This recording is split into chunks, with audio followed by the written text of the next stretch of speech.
Hello, guys. Welcome to the Trading Parrot. Today is Monday, and I'm here with Keith from Material Indicators. We are going to be looking at Bitcoin from a different angle compared to this morning. This morning we already have a live stream, and I cover everything to do with the breakout and stuff like that. But in this video, I pulled in Keith because I really want him to give us a different perspective. What we're going to try to cover today is everything to do with where is the liquidity located. And we're going to challenge whether we're going to get a new higher high next for the price. And as well, I want us to complement what I already covered in the morning to do with all the events happening during the week. How are you, Keith, today? I'm good. I'm good. Coming off had a good birthday weekend and Oh, ready happy to birthday. thank you. I'm just older. That's all that happens. I try to hit the rewind button, but I can't seem to find it. That's funny. And did you had a great birthday party? Did you do something special? I spent the day with my family and did a little bit of fishing. And my wife is Oh, left town today, so yesterday I spent with her before she had to get out and make some money for the family so I can buy more Bitcoin. oh yeah, yeah, absolutely. So guys, if you like us to do more streams like this and cover Bitcoin from as many angles as possible, so we have some edge against the market, make sure that you're hitting the like and you're subscribed to the channel, and of course, be as loud as you can in those comments. We want to see the comments pulling in there on the screen right now. So if you want to support the channel, go ahead and do that as soon as you can and as often as you want. Should we start with your charts, Keith? What do you think? Should we go with some Sure. material indicators, fire charts, Sure. and Let's look at liquidity and maybe to give this some context. I'll show the candle chart really quick and we can see how things kind of line up. I always like Mhm. to find confluence between my TA and the liquidity, because you can have liquidity spread throughout the order book, but it's really where it's really most important is where we see it around those technical levels that we're watching, right? So Mhm. let me go ahead and share the screen and see if we can make this happen. I'm going to share this one and get off of that really quick. All right. So, are you seeing my trading view chart at the moment? Yes. Okay, great. So, as you can see, we had a red weekly close, but I'll be honest with you, I wasn't really concerned so much with the color of the candle as I was concerned with where it closed. We have had so much of a struggle clearing this 69K level, right? It has been very strong resistance the whole way up. We broke above briefly, but we had all these wicks below. And to me, those wicks below were a sign of weakness. Okay. Yes, we had strength and we had momentum that took us up, but then things started breaking down. We Mm. lost the 21 day moving average, fought our way back in. But again, it was wick after wick after wick that was hitting that, going below that 69K levels, which again resulted in another breakdown. So, past couple days, and of course, we have this series of lows, higher lows. Our local, our lowest low at the moment is around 59.3K. A couple weeks ago, we kind of pushed things up into this 61K level. Kind of establishes a local bottom here. It hasn't been retested, so that's holding so far. And really, over the past week, I think things are elevating now. We see some confluence here at the bottom of these candles. We're now in that in that 65K range. Even if you go to the wicks, you're in the mid 64.5K, Mhm. which looks like support. And I'll show you that here on the chart. But what I'm watching the most is to ensure that if this candle wicks below that 69K, we've yet to validate an RS flip up here. So we need to see full candle bodies up above this level to validate that. And until that happens, we're consolidating. Whether we drop back and continue to consolidate in this range down here, or we can actually stay above this 69K level and start consolidating here before this upcoming halving would be obviously something that bulls would like to see. So if we look at that now in terms of where the liquidity is in the order book, and this is very important, especially when we talk about where this lower low is, right? So if we head over to fire charts, this is a weekly view. Keith, Yeah. before you head to this one, which one was the arrows based indicator that you were showing before? Is that the trend Yes. precognition? That is trend precognition, and this really excels on higher time frames, daily, weekly, monthly Mm, candles. yeah, I can Um, see you that. you can use it intraday, but it requires some adjustment. So let's just talk in terms of what we're looking at now. The defaults are set for these higher time frame candles, and this indicates that we had a trend reversal, right? From here, we were getting that downward pressure, and we had a trend reversal from here. This was the 64.5K Mhm. candle that we had talked about just a moment ago. There's actually two different algos here. This is the A2 plus algo. Arrows are pretty cut and dry, right? Green, green, green pointing up means up. Yeah. Red pointing down means down. Um, but down here we have. I'm running a different algo of trend precognition, and the dots are representative of the signals, right? So instead of arrows, we have dots here. But what's really the most important part of this algorithm here is this A1 slope line, this orange line that I have here. This moves in real time. So most trading view indicators have some lag, one candle lag to them, as these do, right? They don't validate until the adjacent candle closes. So it could show up right at the candle open, and it could flicker off and on, depending on what the market is doing. It could flicker off and on before it prints. But typically, if we see them appear right at the candle open, right at the candle open close, those tend to be the best signals, and those tend to stay in place. Not always, but most of the time, those tend to stay in place. And we can also see the strength of the signal by the length of the tail, right? So this red signal up here, you see it has a very short tail to that arrow. It wasn't a very strong signal, still played out, but longer tails means a higher probability. And if we look at the data, up here relative to the indicator, when we Mm. hover over it, we can see this one had a 63% probability of being accurate, which obviously has played out. So There's a I question from Tucker. He's asking, so is the idea that you trade immediately upon the appearance of the arrow, or as you were explaining, you kind of wait for confirmation on the next Okay, candle? so that's a great question. Okay, and this comes down to understanding what else is happening in the chart. So I've said before, and I say frequently, I never, and I don't think anybody should trade on one single source of data, not one single indicator, not one single source, myself included. And so you need to put things in context of whatever else is happening in the market, right? And yes, you can, you can wait for that confirmation, but these signals are really relative to the time frame. So if this is on a daily chart, it's really only relative to this next candle. And that in this instance, it means what this indicator is saying is it does not it expects that this candle would uh, have a low that is higher than this low. All right, a higher low. Mhm. And that's exactly what we got. Now, we often see that trend continue, but when we're seeing that trend continue, we often see this A1 slope line moving with it. And now we can see it had leveled off. If I expand on that, you can see how it has changed. It's actually losing momentum here at the moment. Yeah, And there's a very bearish cross, right? well, this isn't as straightforward as you would think in terms of crossing this blue line here in terms Oh, of okay. of like an RSI.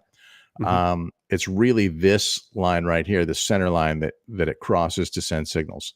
So as for the question of do you trade right on the signal, if it's a strong signal and I have confidence that the market is indeed reverting from the prior trend, and we're talking shorter time frames here, then yes, I will oftentimes take that signal as it opens. Does it always work out to my advantage? No. Does it work out more often than not? Yes, it does. Would I be okay if I waited till here? Sure, I would. But there's, as the old adage says, the greater the risk, the greater the reward. So if I wait for that confirmation, which is the conservative approach, right? If I wait for that confirmation, which is often a good thing to do, then I may sacrifice some of my upside potential, right? So in terms of how I use this, I don't use this to automate trades. I use this really as kind of a guide to help me with my manual, with my button pushing, right?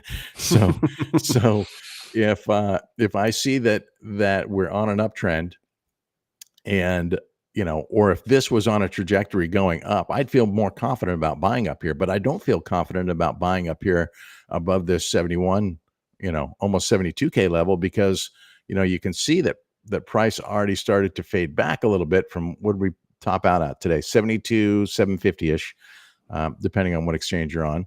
So things got toppy up here, and you see momentum is, we're losing momentum down here. So if this thing was vertical, or at least had much more of an upward trajectory than I see right now, then I would be more confident about buying at this level. But I am not confident about buying at this level, and I'm going to show you why. When we look at fire charts, we can see that ask liquidity is stacking overhead, right?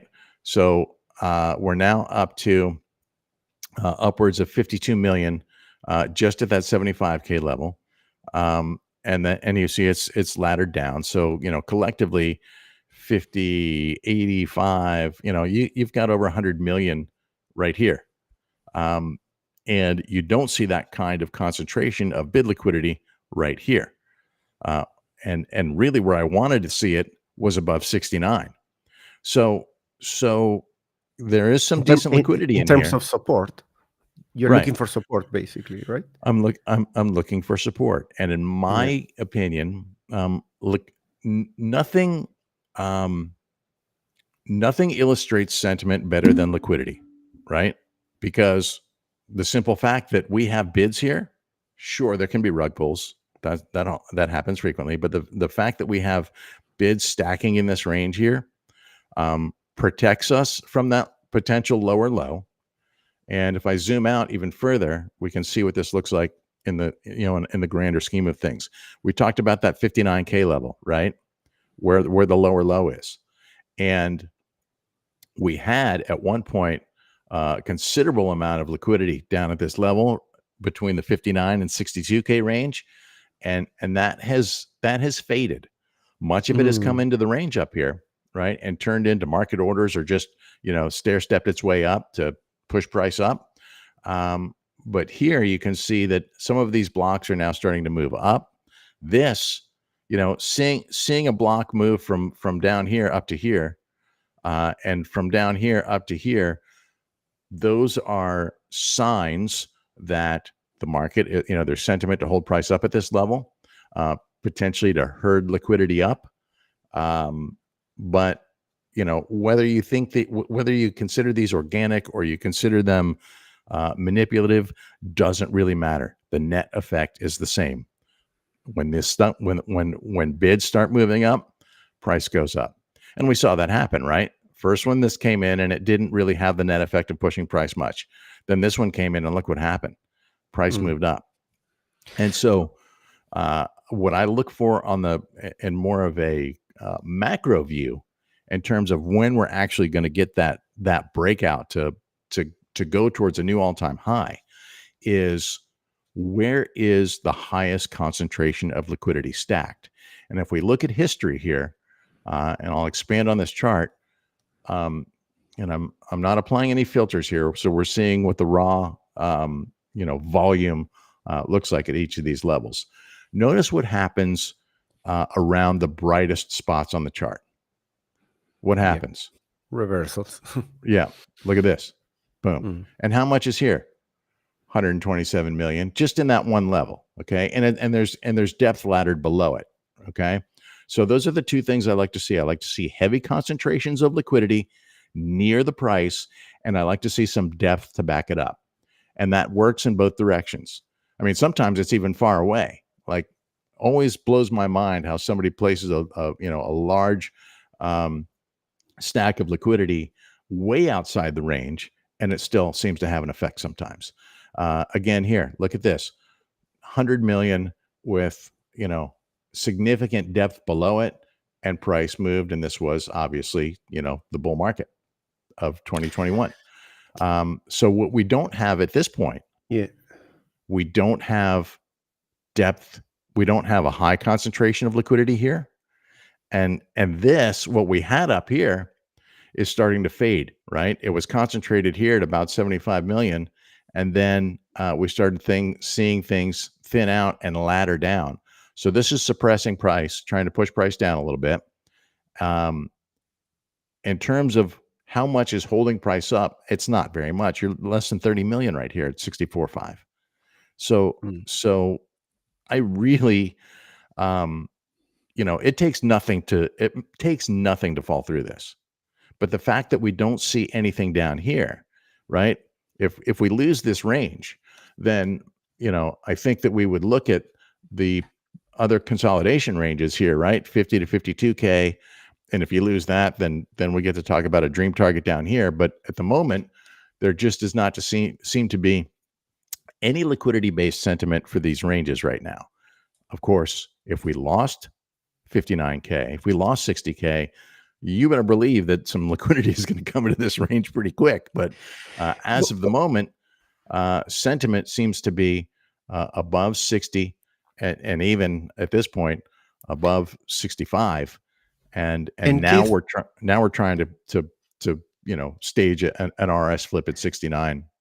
and But I what do want you to see more think liquidity about there. the events that are coming up this week? Do you think they maybe those whales are not placing the orders yet because they are? Well, I think that's a great point. I think that that both TradFi and crypto are waiting just a bit because we have some inflation numbers coming out this week. We see inflation numbers every month, right? Every week we Mm. get a new report of some metric or another. We've got some pretty significant ones coming up this week, starting with core inflation data coming up on Wednesday. And what might be different, and I'm no economist, okay, so I'll put that disclaimer out there now. But what might be different this time around in terms of the numbers that we're seeing, we've seen some interesting numbers over the past few months, but really from November on, all of those metrics were, I think, a little bit influenced by holiday staffing and holiday sales. So this potentially could be our first kind of clean report now that we've moved past, those holiday adjustments, if you will. And so I think, we've had some talk, obviously, for months and months and months. Fed Chair Powell has been saying that he thinks, we're on pace for 3 cuts, quarter point each, for a total of 75 basis points by the end of the year. And then most recently, we hear him tempering that a little bit, and more so than him tempering it are the other Fed presidents who have to do these media tours week after week that start telegraphing some messaging that says, well, maybe we might not have enough to date.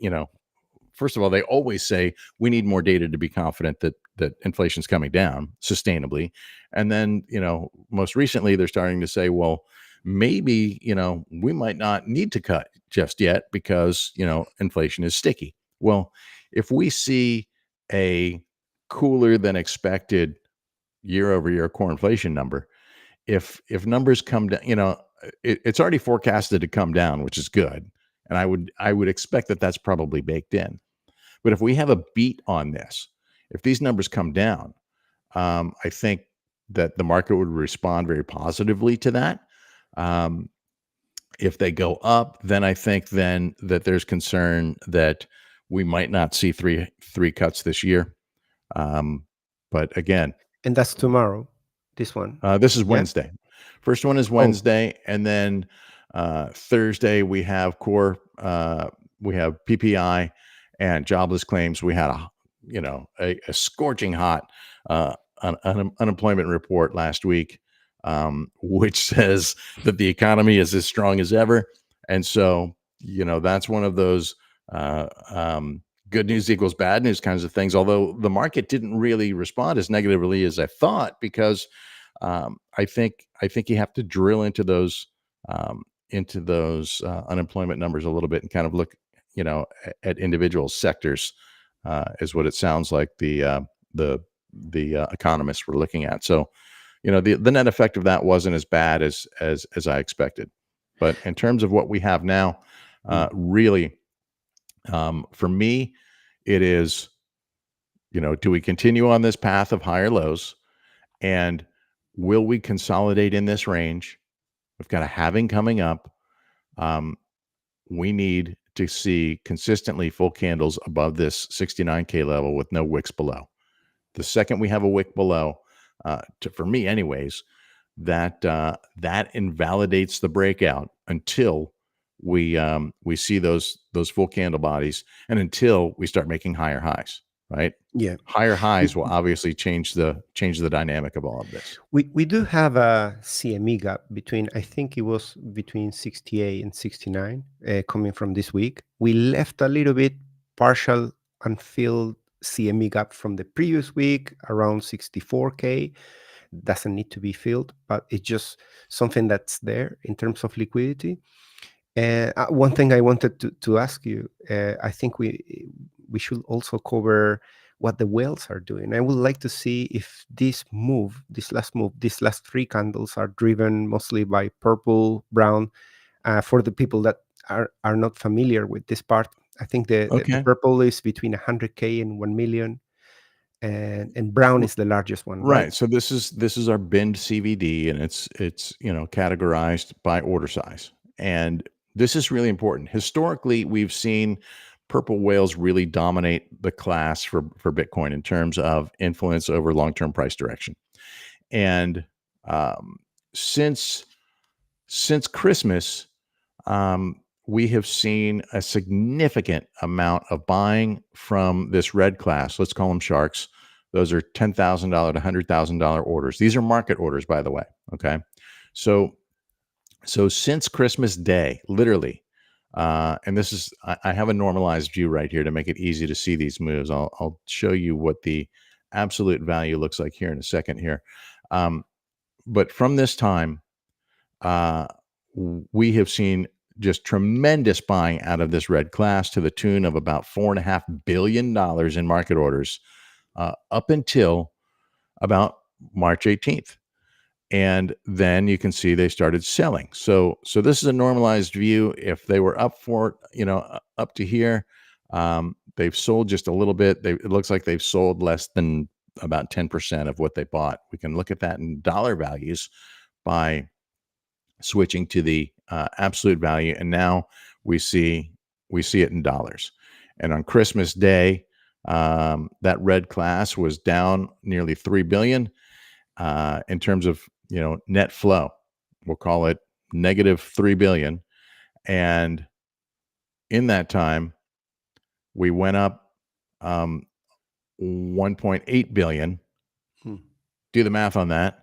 And now we're close to 4.5, over 4.5 billion on that. And then what they've sold from then, let's see, 1.7, almost 1.8, and then down to, so they've sold about half a billion, 500, 500,000, 500 million rather, since that time. And so wait a minute, am I doing that right? Did I just add a B where I need a net 1.78, and then so 500 million. And now they're starting to buy again. So in terms of who led this move, I pointed this out a couple, a week ago, I think it was, that we saw, let's put them back in. We saw purple whales start coming back in. All right. And they started buying robustly on that dip down to, what was this, around, this was 63s. Yeah. And the double bot 61.5. they bought the double bottom basically. Yeah, exactly, exactly. And meanwhile, uh, brown mega whales were also buying at that time, and red was selling, and retail was selling. Hmm. So when you see that kind of activity, um, I I'm not a whale. I don't have the stack to be a whale, but if I can see what they're doing, I can swim with them, and that's exactly what I did. So they started buying, and they started buying with volume. I started buying with volume, and we'll have to see how this ends up in the long term for me. But at this point, I think that with the halving around the corner, the long term outlook for Bitcoin is as good as it has ever been. That does not mean that we can't have a big dip. There's certainly a history of 20 to 40% dips in bull markets, and even just before or just after halvings. So I'm prepared for that. And how do I prepare for that? I prepare for that by making sure that I'm saving some dry powder for those opportunities if they present themselves. Maybe they And, won't. Maybe they will. If they do, I'm buying. and in terms of, just for the sake of transparency, in terms of your positions currently, you have many longs open. Are you shorting this last move? I'm not shorting this. I wouldn't short this with your money, and that's just because I just there's money to be made in shorts for sure. But I think in this environment, you have to be, I mean, you're scalping, um, or you have balls of steel and you think that the bottom's going to drop out. I, there was a long time where I was waiting for that flush down to 25 or even sub 20K, even 12K, and it just didn't materialize. And I just think it's hard to imagine price going there without a black swan bringing us there. Um, Considering we don't see any I mean like nothing down in those ranges. So there's nothing to support that at this point. But I watch this every day. That all it takes is minutes for somebody to put $100 million bid down here. Mhm. Um, we've seen that happen before. We're not seeing it happen now. So I think this is the playing field. I think that this 60K range, 59, 60K, where we have this range actually of 59 to 62, where we have some liquidity stacked and we have some technical support on the chart. But now with this series of higher lows, we're seeing that local low move up into this, potentially this 64.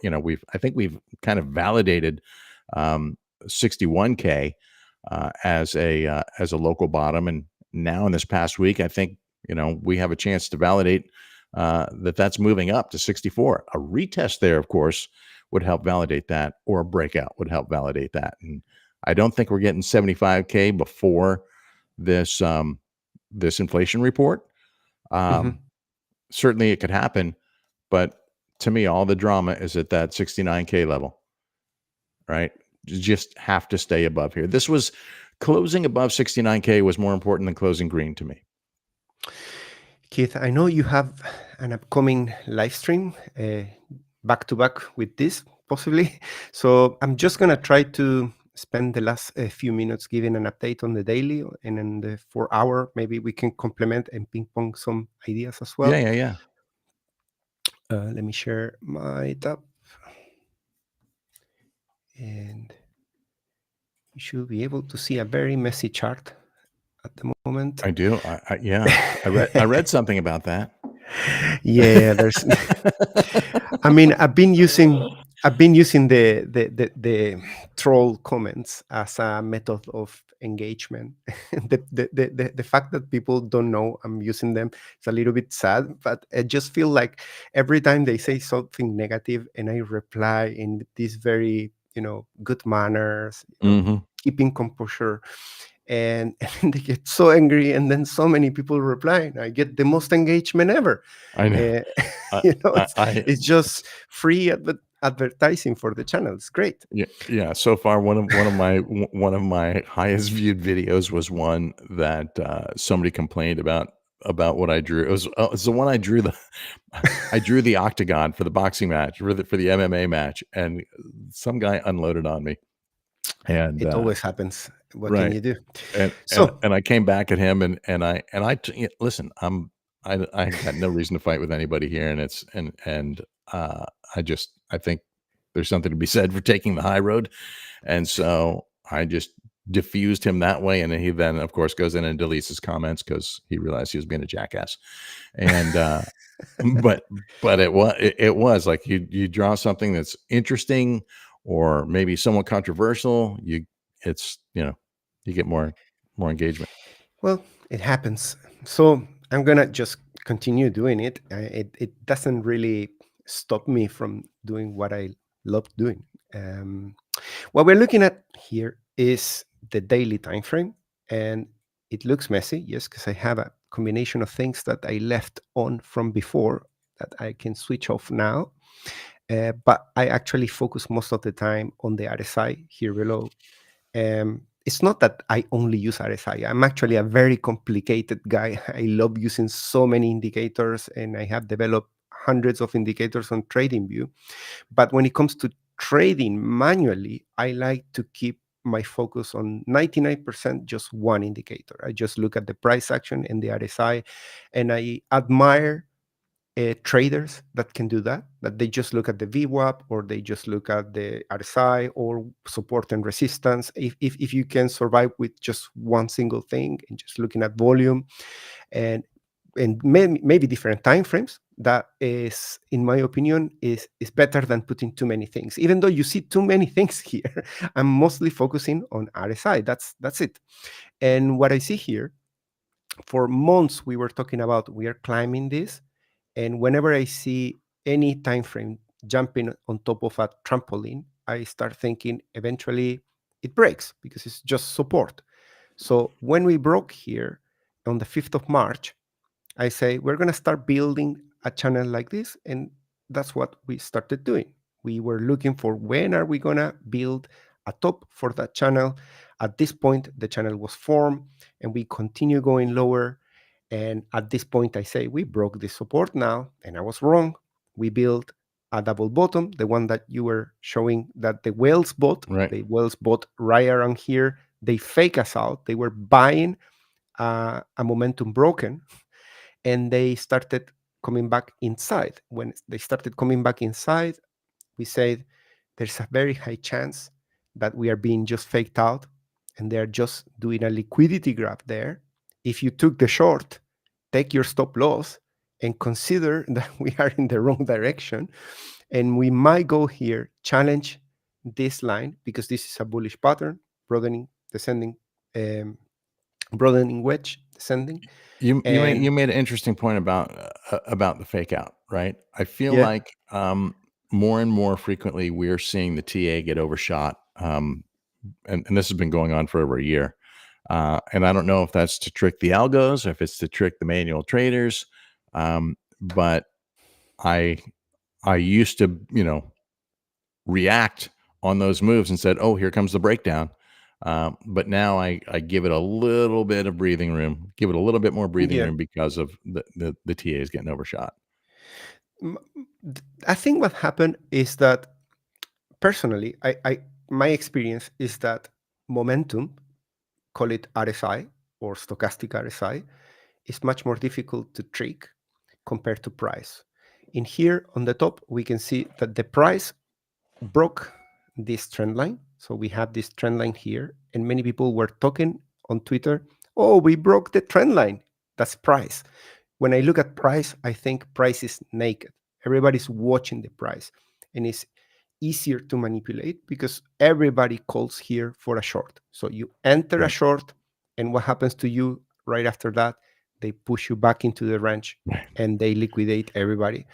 With the momentum, even though this was also the case, I feel personally that that happens way less frequent when I trade breakouts from the momentum rather than the rather than the price, and that's why I move away. I still look at the price. I look at the whole thing in conjunction, but I take my decisions on the RSI for two things: less manipulation and it's always preceding what the prices will do later. So, for And example, so are you making those, are you clicking that button, right as you see that break of the trend line, or are you waiting for a candle close to ensure it's not a fake out?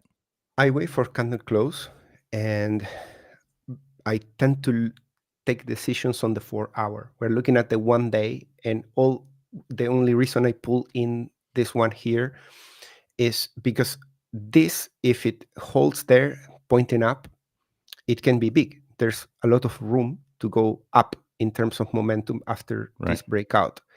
So on the daily, although I wish we could do a move to the downside, my Christmas wish right now is, please, let's go to 48 because I want to buy a heck of a lot. That's what I want. I'm not Right. happy with this move, right? But I'm seeing it and I have to respect it. I see that the daily has broken out of this pattern. I don't like it.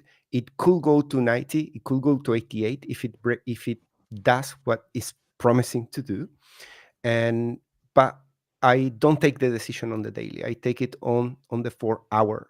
Like in this candle here on the 4 hour, I put out a short and I say we're gonna challenge this line here that has been holding us since around 28th of February. This is the 4 hours, so it's longer, shorter periods, and compared to the daily. And right after that, I say I'm gonna go to sleep, guys. So I won't Hmm. be able to be here, but I'm pretty much 100% sure that right after this local breakout, we're gonna also challenge this one. And most typically, I'm gonna wake up in the morning, and this guy is gonna be already outside. When Hmm. it was outside, I said I don't I don't like entering two candles after when you're already here because then that could be it. I rather waiting then for confirmation and a retest. And we had this retest and it carry on going higher. And so far on the 4 hour, we have this bullish move. We are doing a trampoline again. So guess what I'm expecting from the trampoline? That I'm expecting to see that this guy eventually does a lower high here, and then it comes here to challenge this and to break down. Right after that, the happy ending for the longs will be that we hold this and we make another push. The happy ending for the shorts will be breaking down and coming back inside this range here and back below here. That will be pretty bearish. We if we want continuation to the upside, ideally a retest on RSI 55 and then another push here into the 70 something. That could be the recipe to take us to 88 if we hold that. And yeah, that's the update from me. Well, time will tell, right? Time for patience. Yeah, we have some question asking for total two and total one, but I don't know if you still have a few more minutes or I'm going to you're have to wrap it in a minute or two, but real quickly, we can hit it if you want. total two. I think I have it right here. Actually, I have total three, and I haven't looked at it today, so I don't have something necessarily prepared for that. But Give it to us on the fly. let's do some on the fly. Yeah. Let's see. Higher high, and this is going down and still pointing down. Okay, so that's a divergence uh, already. Um, and total three is pushing higher and is bouncing on this. So I will keep an eye on the squeeze that we have there. So you have a potential for, sorry, I'm going back to the RSI, but it really helps me visualizing what can happen next. And I put this a little bit wrong. I'm gonna fix it.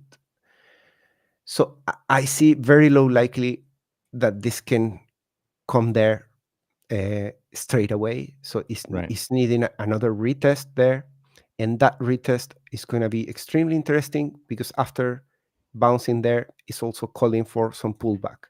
Uh, if the pullback comes to 50 and it bounces, it could continue going higher. Going below 50 typically on the RSI means that you're losing momentum as well. Not to mention that losing this trend line will also constitute a loss in momentum. Breakout above this will mean that we are running extremely hot. So if you are long, careful with that. That could be a great exit to take loads of profits, but not necessarily an entry to start from scratch on a deal. The entering from scratch, that already happened on Saturday. That was the short. The short would have been great, and the double bottom.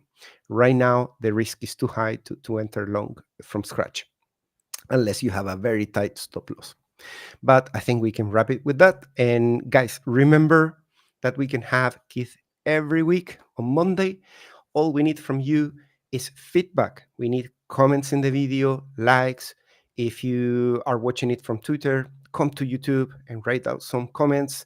And that's how we know that you like us working together, and we can continue doing that. We already enjoy it, but we would like to see your positive feedback as well.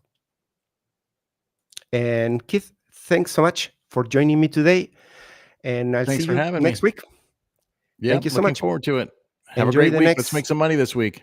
Yeah, absolutely. Bye bye, guys. Bye. Cheers.